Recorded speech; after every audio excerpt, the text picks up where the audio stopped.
Hello, everyone, and welcome to another episode of the Partly Cloudy podcast. I'm Chief Meteorologist Jenna Petracci. And I'm Meteorologist Miller Hyatt. So excited to be talking about heat and humidity with all of you guys today. Of course, that is the most relevant thing this time of the year. It's something we're very used to down here in the CSRA, but Miller, I will say, even with us being used to it every year, that heat and humidity still hits pretty hard. Yeah, because it just comes at us like a lion. Yep. It's like we're going from winter, a little bit of spring, but then right to summer. I know, and the temperature swings this year have been something. I mean, we went from having around 3 to even 5 inches of snow in some spots in the winter to being back to close to 100-degree days. Actually, really interesting to point out that 4th of July ended up tying a record for the top 4, was it? Top 5? The fourth hottest, July 4th on record, it tied with, I believe, 1979, and then another one in the 1800s. Yeah, so a while ago. And we've had some very hot 4th of Julys before. And of course, on the 4th of July, it's expected to be hot. But we're talking more so low to mid 90s usually. So to have a high of 99 degrees on the 4th of July, that hit us all pretty hard. And I hope everyone stayed safe. This is the time of the year where it's very important to be aware of heat stress potential and all the dangers that can come with the heat. I've noticed something Avery's been saying lately, Miller, that I'm sure you've noticed as well. She calls it an invisible danger. And that is such a good point. You know, it's different than a thunderstorm where you can see those towering cumulonimbus clouds in the distance, or maybe you hear the sound of thunder or see a flash of lightning. It kind of gives you a heads up of, oh no, danger is nearby. But a lot of times this heat just sneaks up on us very suddenly, and that's why it can be so dangerous. And unfortunately, it does lead to death.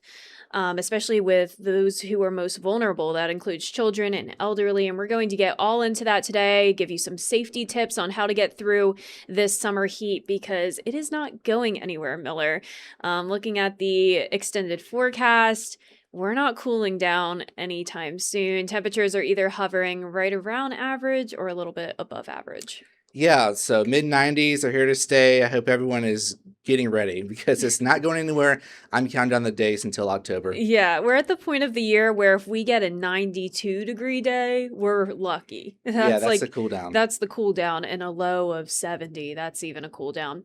So let's go ahead and get into it. We want to start out by sharing the hottest temperature we've ever had recorded in the Augusta area. So 108 degrees, y'all. That is pretty high. I'm curious if you guys, not that you can answer us right now, but I would love to know if you ever want to send us a message or an email. Let us know if this is surprising to you, or do you remember this day? Because it wasn't too long ago. August 10th of 2007 was actually the second time we hit 108 degrees in Augusta. And I know personally over the past 5 years that I've been a meteorologist here, that is surprising to me. I truly can't picture forecasting 108 degrees, Miller. That just seems unreal. Yeah, I'm sure maybe it was very dry.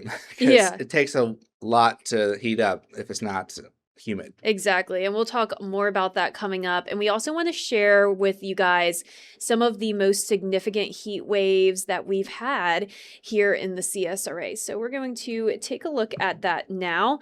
We'll go ahead and start with the one we were just talking about, August 2007. A brutal heat dome blanketed the CSRA for weeks. During this event, Augusta tied its 108-degree all-time record, and local counties saw heat index values reach dangerous 114-degree Fahrenheit levels. And I looked it up, and unfortunately, there's not an exact guaranteed measurement of the highest heat index we've ever had in Augusta or the CSRA. But from what I've looked up, it does look like 114 is most likely the highest heat index we've ever had. Maybe briefly touched 115 to 117 degrees, but it's really unlikely that we would ever have a heat index of 120 degrees here in Augusta. At least we could say that. That would be very bad. But 114, that would definitely put us in the criteria to warrant an extreme heat warning. Thankfully, we have not reached that this year. Yes, and hopefully we do not. And, you know, there's actually several summers where we don't even have a 100-degree day, let alone a 108-degree day. So average high temperature in the summertime usually tops off at around 95 degrees. So when you're talking 108, that's over 10 degrees above normal, which is definitely rare in the summertime. But Miller, let's talk more about some of these notable heat waves. Yeah, so we go back further. We're looking at the summer of 1980. This was one of the most oppressive summers in the Southeast. Augusta reached 107 degrees in July, so 1 degree below the hottest, and saw prolonged streaks of scorching days that devastated crops. I've definitely forecasted a couple 100 to up to around 102-degree days. Well, I've been a meteorologist here, but 106 to 108, that's significant. But I also want to point out the fact that even though our actual air temperatures often don't go over 102, it feels like it's up to 108 degrees out here almost every day I know, I'm not a fan. in the summertime. So that's the thing. And we always say it's not the heat, it's the humidity. But really, it's both. And we're going to be talking about that in a moment. But before we get more into heat index, we're also going to talk to you about consecutive 100 plus degree days. This is also something very rare.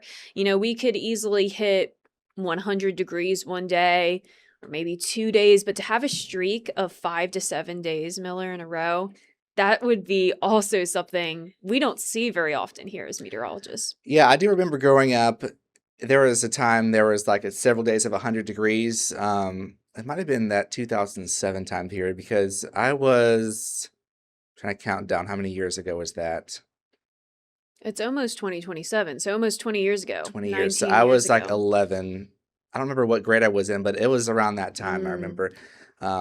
So that was one of those years that was 7 days of 100 Yeah. degree. And it wasn't just one time. That happened back in 1990 as well. You can see all of the different time periods where we've had consecutive 100 plus degree days for 5 days in a row. That happened not too long ago, Miller, 2019, just a couple years before I got here. So yeah, it can happen. It's just still pretty rare.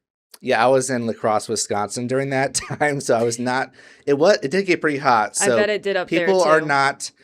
People think it's not going to get hot up there, but yes, it does. Yeah. Plus, I think you have like corn stalks. They call it Mhm. like corn sweat or something. Yep. It gets hot up there too, y'all. Usually when it's hot down here, it means it's hot somewhere else in the country too. Just like this past weekend for the 4th of July, we had extreme heat up in the Northeast. It was even hotter for them than it was down here for us. And of course, not only was it hotter for them, but they're not used to it at all. So it was much more significant. There were extreme heat warnings for all of them. But we're going to go ahead and toss it to break. And when we come back, we're going to talk more about the heat index and how that combines both the temperature and the humidity. Stay with us.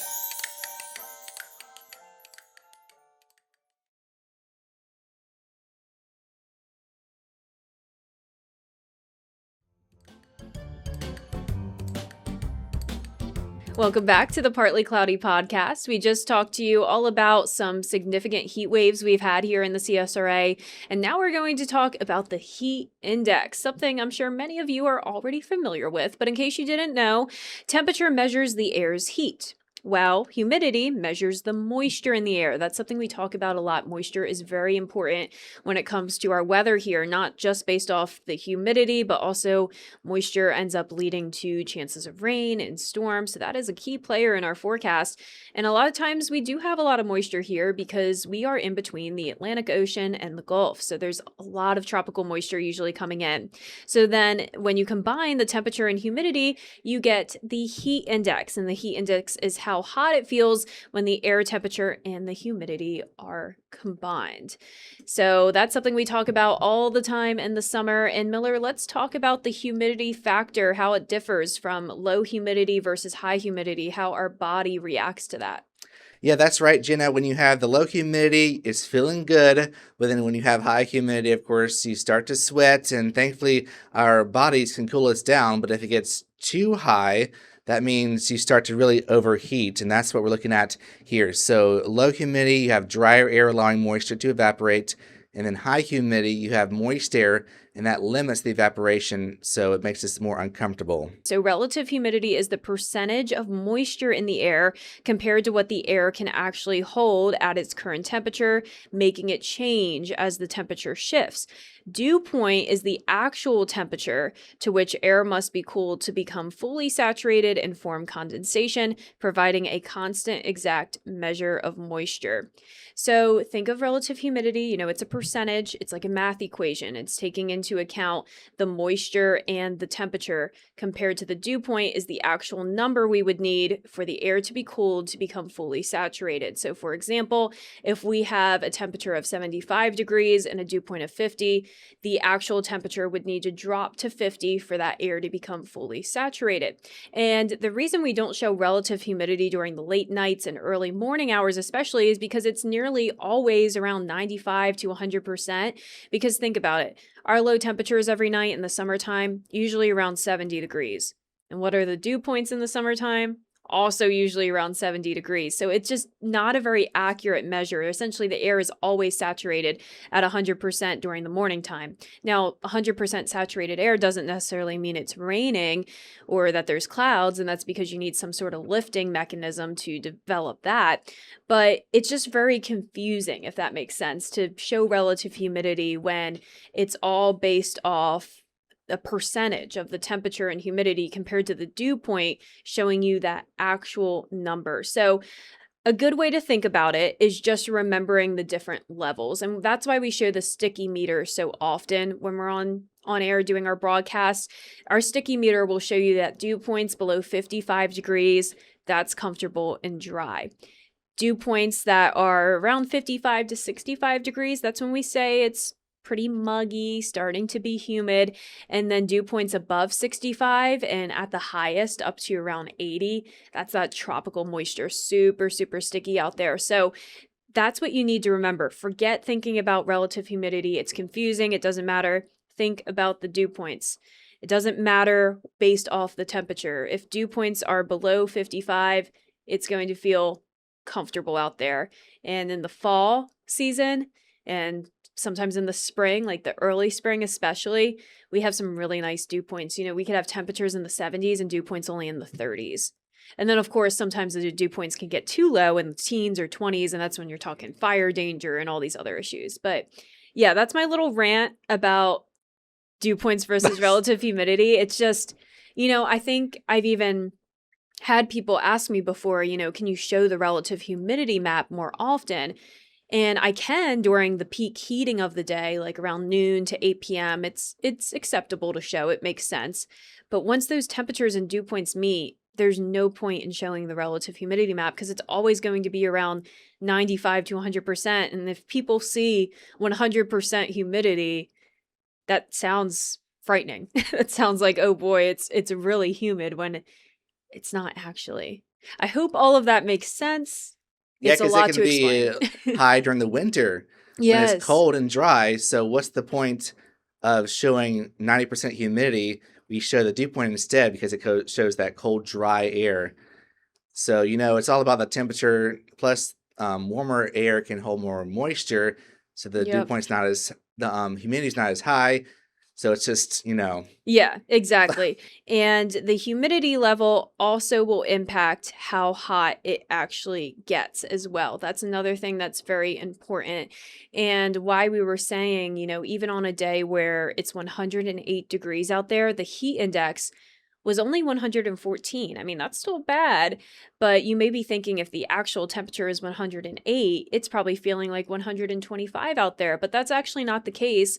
And the reason why is because in order for the temperature, the actual air temperature to heat up so significantly, we actually need dry air. And that's because moist air takes a lot longer and it's a lot harder for it to heat up. And a good way to think about it is a pot of water on your stove.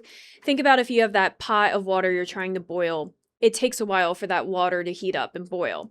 But if you were to just place a pot of no water on the stove, that would heat up very quickly. It's also the same way with land versus water. We always say the water takes longer to heat up than the surface. So If you're on the beach, you're walking on the sand, it's burning your feet, it's very hot, but then you go into the water and it still could be a little bit chilly even. So water is hard to heat up. That's the main takeaway. So if you have a very moist air mass, you're most likely not going to have a high heat. You're not going to have a high actual temperature. So that's why a lot of times, unfortunately, our forecast will bust sometimes. We could be forecasting 100 degrees and it's hot. It gets to 98 or 99 degrees, but it just doesn't hit with 100. And that's probably because dew points were in the 70s and it's too moist to have those temperatures heat up that significantly. You need slightly drier air to have that actual temperature surpass 100. So on that day where we had 108 degrees, dew points were probably more so around 68 or so, at the most 70. So yeah, another long-winded explanation there, but I hope that makes sense and also answers some of your questions. And I know another thing our viewers wonder about, Miller, is what warrants a heat advisory? You know, some days it's so hot, but there's no heat alert. So we're going to toss it to break. And when we come back, we're going to talk about the criteria for the National Weather Service to issue heat advisories and extreme heat watches and warnings. Stay with us.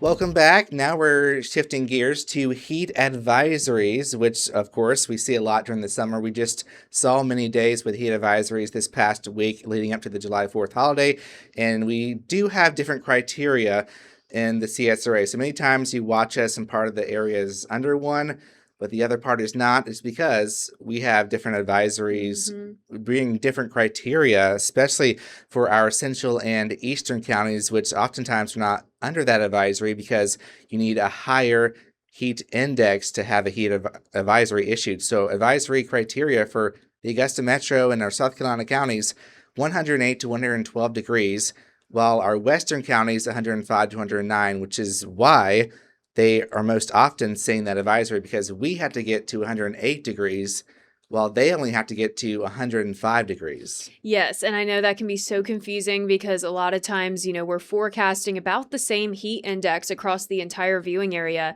but a lot of times you will only see those western counties under the alert, and that goes the same way when it comes to wind advisories. A lot of times those western counties are under one of those, flood watches, and it's all because we use 3 different National Weather Service offices to make our forecast.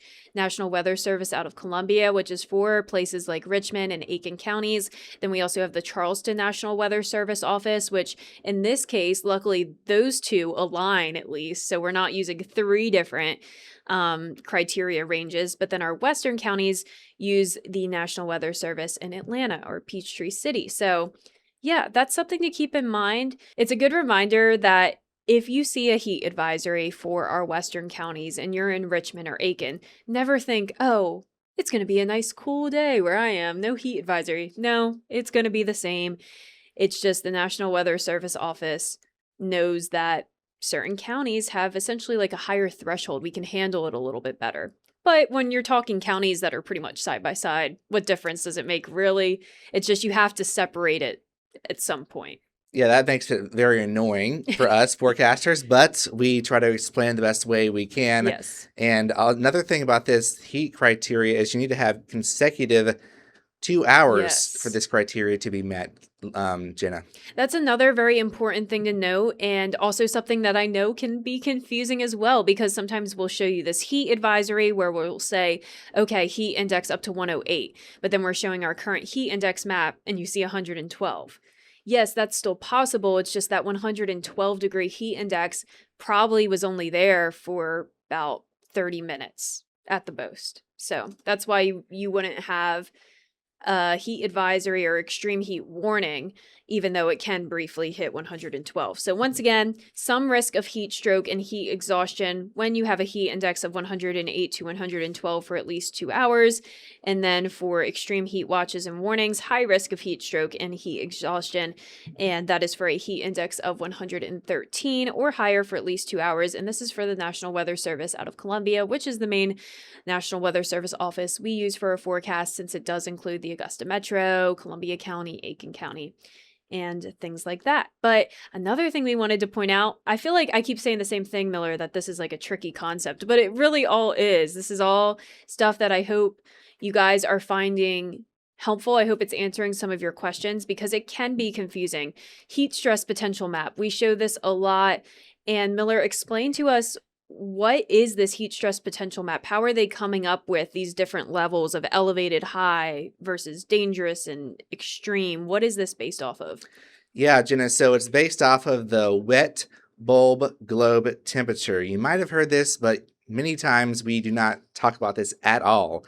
But it's very important because it's very helpful to us to describe exactly the stress of the heat on your body. And it's a military gold standard developed in the 1950s, measures heat stress in direct sunlight. So the big catch for us in the heat index, that actually only assumes you're in the shade with a light breeze. But when you talk about the wet bulb globe temperature, that brings in more factors into the equation. So 5 variables: temperature, humidity, wind speed, sun angle, cloud cover, and then the globe is a black copper globe with a thermometer inside that measures radiant heat.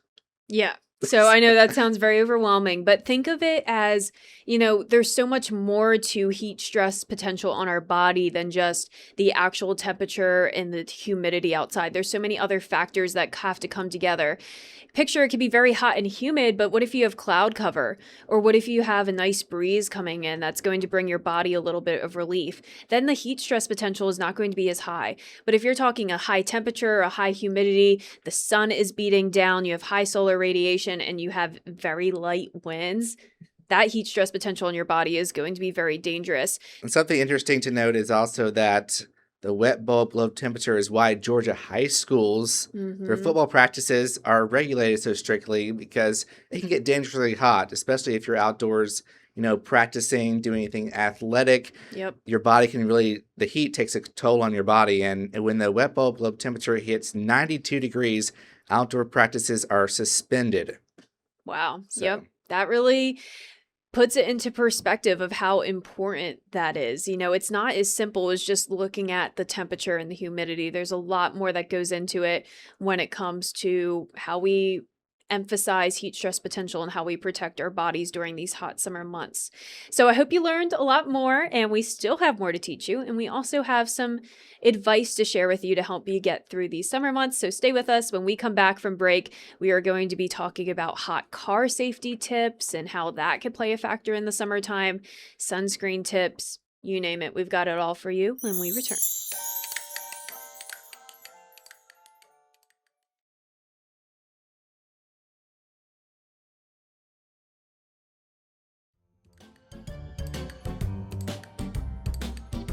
Hello, everyone, and welcome back to the Partly Cloudy podcast. So now we are going to be talking about how hot can your car get during these summertime months. It is something very important to remember, and unfortunately, there are a lot of hot car deaths, especially with children who get locked in vehicles. It also impacts pets because the car can heat up so quickly, and it gets so much hotter than the actual temperature outside. So this puts it into perspective. If the air temperature is 85 degrees out there within just 10 minutes, it is feeling like 104 degrees in your car. If a child was left in the car for 40 minutes, God forbid, air temperature of 85, it's feeling like 123 degrees. And that's on what we would consider a cool summer day. 85 degrees isn't even that common in the summertime. But an air temperature of 90 degrees, like we have very often, within 40 minutes, 128 degrees within just 40 minutes, 109 degrees within just 10 minutes, and then even worse, if the air temperature is 95 degrees within just 10 minutes, it's feeling like 114. Within 40 minutes, it's feeling like 133.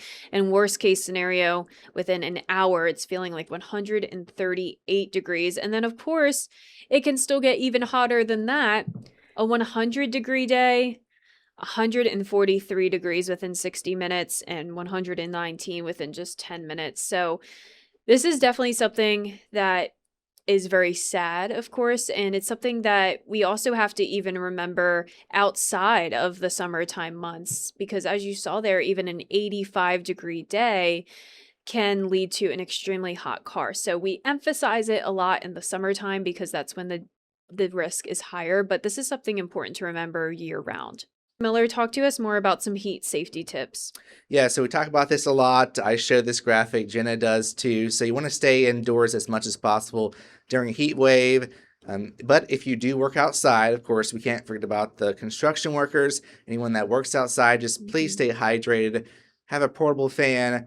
Get in the shade, which can help a little bit too, or get inside or somewhere with AC that can cool you down.